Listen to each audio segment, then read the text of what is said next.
Welcome to Lakeside, where some of the hottest skiers have just landed a new hero. I want you to meet our new recreation director, Ricky Wade. He's got charm. Oh, thank you, Victor. Oh. He's a natural-born leader. Come on, guys, let's do it. Come on, anything's possible if you want it bad enough. Look at Michael Jackson. And he's got 2 weeks to turn these ski rats into superstars. It's a playground of fun and fantasy, where the scenery is breathtaking. The passion is pulsating. Why did you leave me, Ricky? Because I was afraid, Cal. And the romance is hot. I think I'm gonna change that 10 to a 12. Yeah. But the competition wants to crash this party.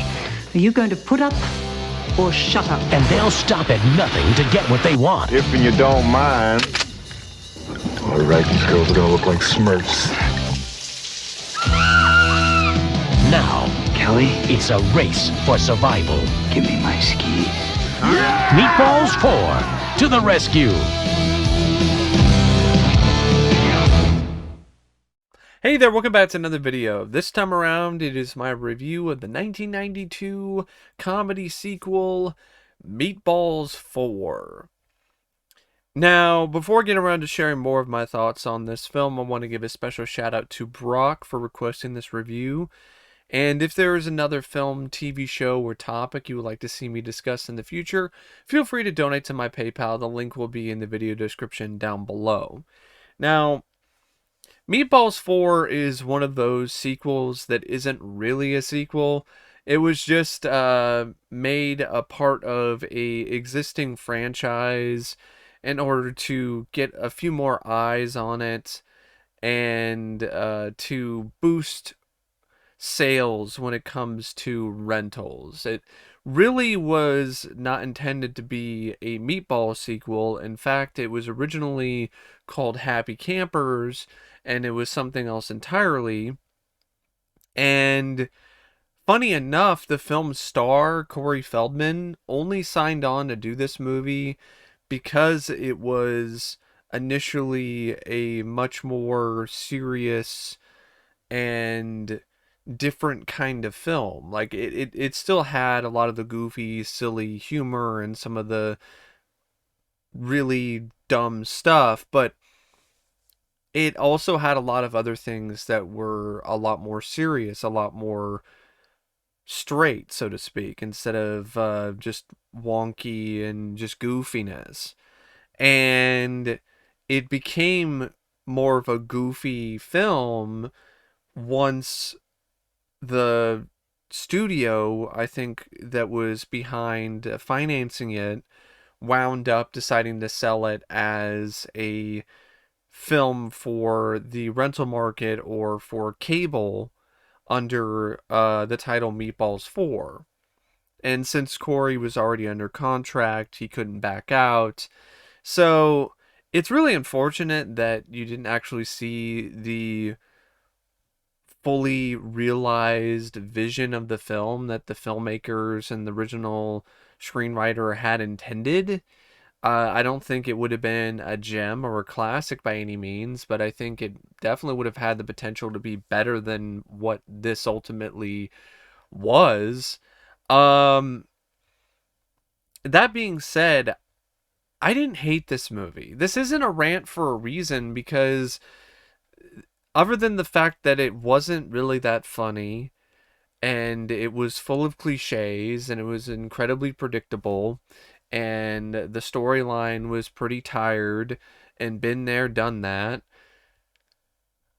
I thought it was pretty tolerable. This is definitely not one of the worst films that I've seen. I actually think there are worse Meatballs sequels in this franchise. I will take Meatballs 4 over Meatballs 2, which has an inexplicable Rocky parody in it, as well as an E.T. parody for some reason. Why the hell is there an E.T. parody in a Meatball sequel? I don't know. And I'll take it over Summer Job too, because Meatballs 3 is just boring and forgettable. At least this, I had some fun with it. There were some fun lines of dialogue in terms of the one-liners for Corey Feldman's character. The cast, for the most part, was pretty likable, even though the fat guy was a little annoying and got on my nerves. But other than him, I didn't mind the rest of the cast. They were fine. It had a good villain in Sarah Douglas, who played a great evil bitch that you definitely wanted to see lose. And it went by at a decent enough pace. It's only an hour and 20 something minutes. And there were some clever gags here and there. In particular, the ending, which was a really funny and legitimately surprising fourth wall break. It made the film stand out from a lot of the other films of its type, and the fact that it had the balls to end that way, I gotta give it a lot of credit for that. And I think scenes like that and other sequences where it actually does pull off being serious really do elevate this film above the bottom of the barrel status that it seems to have gotten from a lot of the critics at the time and still to this day. I mean, a 3.7 out of 10 on IMDb. I think it gets like a rotten rating on Rotten Tomatoes. It's not that bad. Especially not one of the worst films in Corey Feldman's filmography.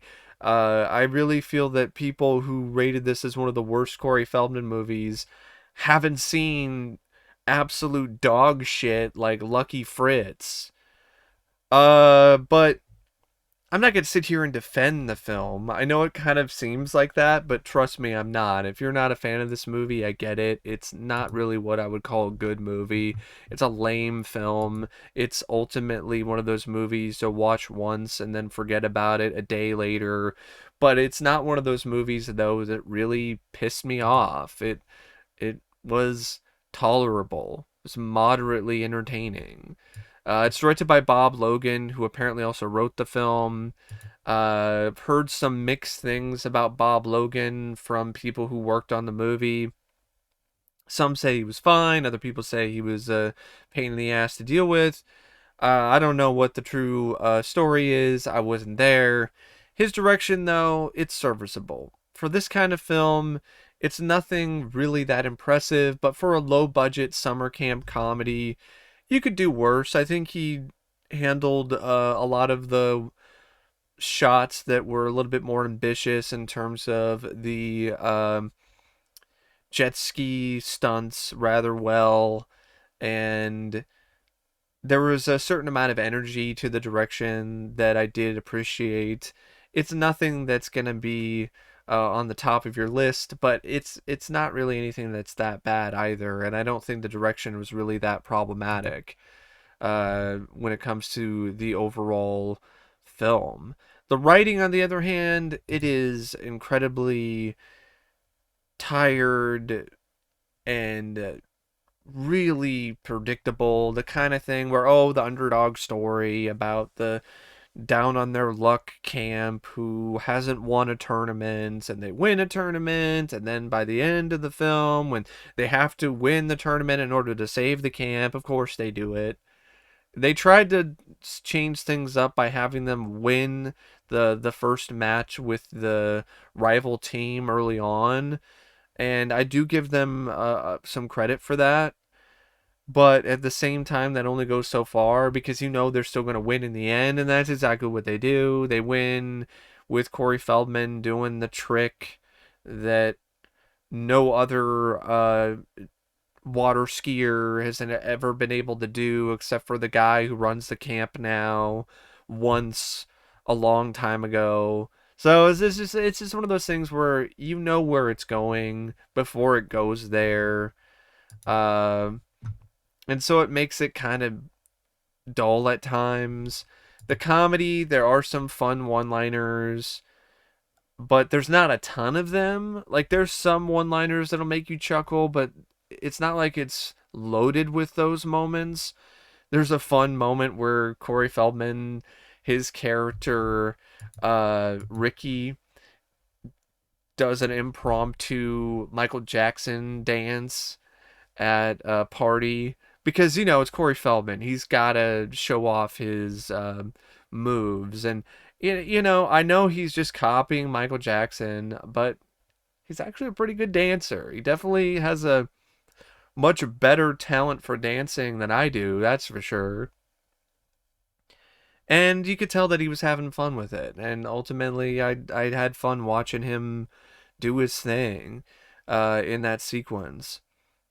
This is also another one of those movies that provides a lot of TNA, a lot of boobs and butts, and there are some assets that are displayed that are nice to look at. I gotta be perfectly honest. It doesn't make the film great, doesn't make it really ultimately worthwhile just because they're there, but it's still one of those things that ultimately is nice to see. And the cast, like I said, it's not a bad cast. I mean, Corey Feldman as Ricky Wade, the lead in this, I actually think this is one of his better performances. I really liked his performance in this. I thought he was cool. I thought he was fun. There was a moment where he's really serious and he apologizes to a girl that he had been dating prior to him leaving the camp to be the teacher and coach essentially for the water ski and jet ski team on the other side. So he was initially coaching for the team that was the underdog, but then he left and he was now coaching for their rival. But then something happened and he left that camp because he didn't like who was running it, and that caused some tension between him and his former flame. And there's a legitimately good bit of acting where Corey Feldman sets the record straight and apologizes for letting her down. And I honestly got to give him a lot of credit for that scene. I thought it was some really solid dramatic acting. And Corey Feldman, like I said, he was legitimately cool in this. I think there was a case that could be made at this time that Corey Feldman was cool, and it wasn't something that you would feel was cringy or forced. Like, he legitimately oozed charisma and charm in the lead role as Ricky Wade. Sarah Douglas was a great villain as Monica. Like, you hated her, you loathed this character. She was a loathsome wench. But Sarah Douglas always did a good job playing those kind of roles with a certain amount of devilish charm. And the rest of the cast, I mean, other than Jack Nance, who you might recognize from David Lynch films, who plays the camp counselor, Neil Peterson, there's not a lot of big names, but they do their jobs decently enough. Some of them you can tell why they didn't really go on to do a whole lot after this, because they don't really have a lot when it comes to the acting department, and they don't really have a lot of screen presence. But most of the cast was serviceable, was decent. I know I keep reusing that word, but it's honestly the perfect way to describe the majority of this cast. There was this, I think it was Howie, I think that was the character, played by J. Trevor Edmond, who, or actually no, it was Victor. It was, who played, it was Brad Grunberg who played Victor Thigpen, who's the fat guy. You know, the typical, like, oh, it's a fat guy, oh, look at him fall, look at him do whatever. But they did try to switch things up a little bit with the fat guy. Like, they started out with him just being clumsy and ruining things for everybody. But then they showed that he was actually pretty deft at doing tricks on the jet ski. So that was nice to see. But then they didn't really do a whole lot with that because he gets hurt. And then he also screws things up in one of the competitions. So they set it up to make him look like he could be actually good at something, but then they kind of screwed it up later, so it kind of seemed like something that wasn't really that fully realized. Like they thought that they were going to go for something different, and then they just decided to kind of do the same thing. He ultimately does kind of save the day later, but not in that fashion, which I honestly would have liked to have seen more, like him actually do a stunt and help his team win. But, you know, they wanted to create some conflict with some of the other team members who didn't like him and wanted to get revenge on him and create a moment of redemption for them. But yeah, I mean, cast-wise, you can do better, but you can also do a hell of a lot worse. And before I finish talking about the cast, I do want to mention Jack Nance again, and the reason for that is not because his performance in this is particularly great. There are some moments where I think he's having some fun with it, and he's definitely a positive, but there's some other moments where you can kind of tell that he's just going through the motions a little bit, like he's not really in love with the project that he's working on. But those moments are understandable considering everything that he was dealing with at the time. I got to give Jack Nance so much props. I got to give him so many kudos for finishing the film, considering the amount of stress that he was under.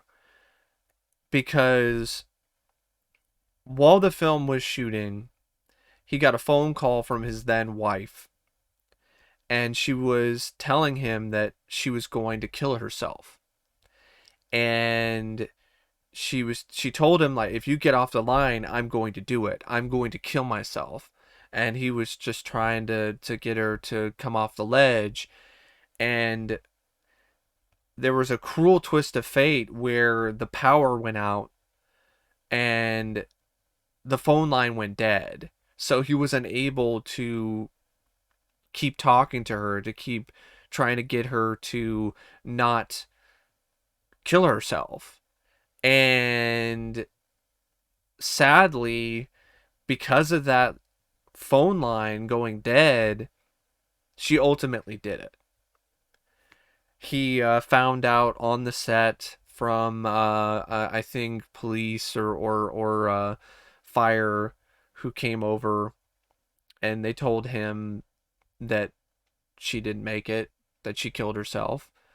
And he was a really big trooper. He soldiered on. I mean, can you imagine that?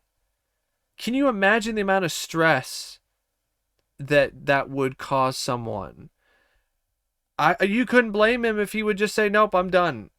You're going to have to find another actor or something, or we're going to have to stop production or something because I need to process this. I can't keep going. But he still managed to show up to work and did his scenes, and arguably his best scene is a dramatic scene where he's telling his granddaughter that he's going to have to wind up selling the camp because the shenanigans, the plan by Sarah Douglas and her goons worked, where they did all this stuff to make people leave and ask for refunds. Because of that, he's already under a mountain of debt, so he can't afford to keep the camp running anymore. So there's this dramatic scene where he tells his granddaughter that he failed her. He failed her because his whole plan was to raise enough money or to get this camp going and to have it be successful so he could give it to his granddaughter. And Jack Nance delivered a incredibly compelling and authentic performance in that scene. And the big reason for that is because he did that scene right after his wife committed suicide.